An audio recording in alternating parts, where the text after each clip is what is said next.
So hello dear student, কেমন আছো? I hope প্রত্যেকে শুধু ভালো নয়, ভীষণ ভালো আছো।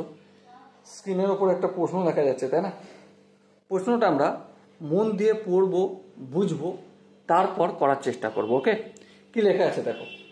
দুটি সংখ্যা তৃতীয় সংখ্যা অপেক্ষা যথাক্রমে 40% এবং 46% কম, তবে দ্বিতীয় সংখ্যাটি প্রথম সংখ্যার কত অংশ কম সেটা আমাকে বলতে হবে।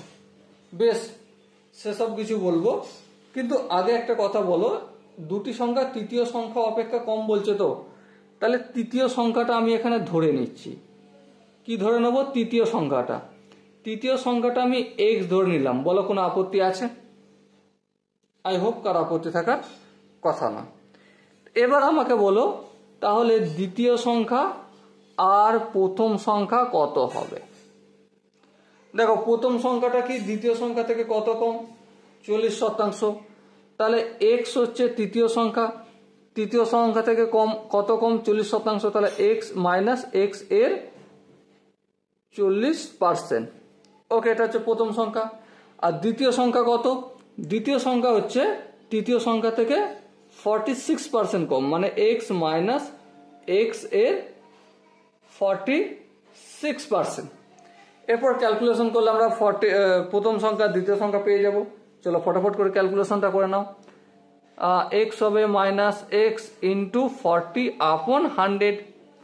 এলসিএম করলে 100 হবে, 100 এক্স হবে মাইনাস 40x। আর একটু কাজ করলে 60x/100।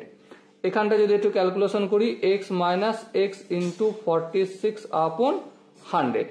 আর একটু যদি ক্যালকুলেশন করি, 100x মাইনাস 46x। তো এখানটা যদি ক্যালকুলেশন করি, 54x মাইনাস 54x/100 হবে। তাহলে এই হলো প্রথম সংখ্যা, আর এই হচ্ছে দ্বিতীয় সংখ্যা। এবারে দেখো, প্রশ্নে আমাকে কি জিজ্ঞাসা করেছে? দ্বিতীয় সংখ্যাটি প্রথম সংখ্যাটির কত শতাংশ কম? মানে দ্বিতীয় সংখ্যাটা কম, কার থেকে কম? প্রথম সংখ্যার। হ্যাঁ, তাহলে কত কম সেটাকে বের করে নি। কত কম? চলো কত কম সেটা বের করছি আগে। কত কম? সিম্পলি জানি প্রথম সংখ্যাটা বড়। হ্যাঁ, 60x/100 মাইনাস দ্বিতীয় সংখ্যা 54x/100। এটা যদি ক্যালকুলেশন করি, 100 এলসিএম নিলে 100 হবে, ঠিক আছে। 60x মাইনাস 54x সমান কি হবে?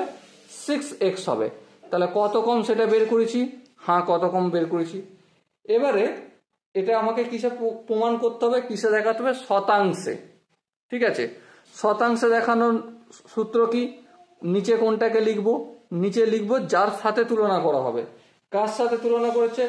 দ্বিতীয় সংখ্যাটা প্রথম সংখ্যাটির কত শতাংশ কম। তাহলে এখানে প্রথম শতাংশটা লিখবো 60x/100। আর কত কম? এটার সাথে এটাকে তুলনা করা হচ্ছে। হ্যাঁ, তাহলে 6x/100। এবার দেখো, যদি ক্যালকুলেশন করি, 6x/100 করব। আর এখানে এই ভাগ চিহ্নটা, এটা তো আপন ডিভিশন চিহ্ন, তাই না? এটাকে চেঞ্জ করে আমি মাল্টিপল চিহ্ন করলাম। এর পরিবর্তে কি করব? এখানে লবটা হর করব, হরটা লব করবো, ব্যাস। তাহলে এখানে 100/60x করলাম।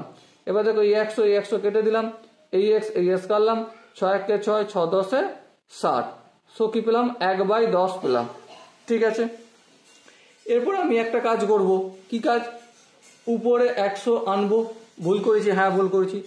আবার নিচে 100 আনবো। অনেকে বলতে পারে যে দাদা, এখানে তো 100 ছিল, এখানেও 100 ছিল, তুমি কাটলে কেন? নাই কাটতে পারতো। হ্যাঁ ভাই, তুমি না কেটেও করতে পারতে, কোনো অসুবিধা নেই। ওকে, এবার দেখো, এই শূন্য কেটে দিলাম। সো কি পেলাম? 10/100। আচ্ছা, 10/100 মানে কি? এই যে নিচের 100টা, এটা উঠে যায় কি হয়ে যায়? পার্সেন্টেজ চিহ্ন আকারে হয়ে যায়। বোঝাতে কি পারলাম? এবার দেখো, এখানে যে অপশনগুলো রয়েছে তার মধ্যে কোন অপশনটা ঠিক? অবভিয়াসলি অপশন বি হবে আমাদের সঠিক আনসার।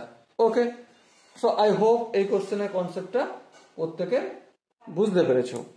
যদি কোনো জায়গায় বুঝতে অসুবিধা থাকে, ডাউট থাকে, কনফিউশন থাকে, কি করতে হবে?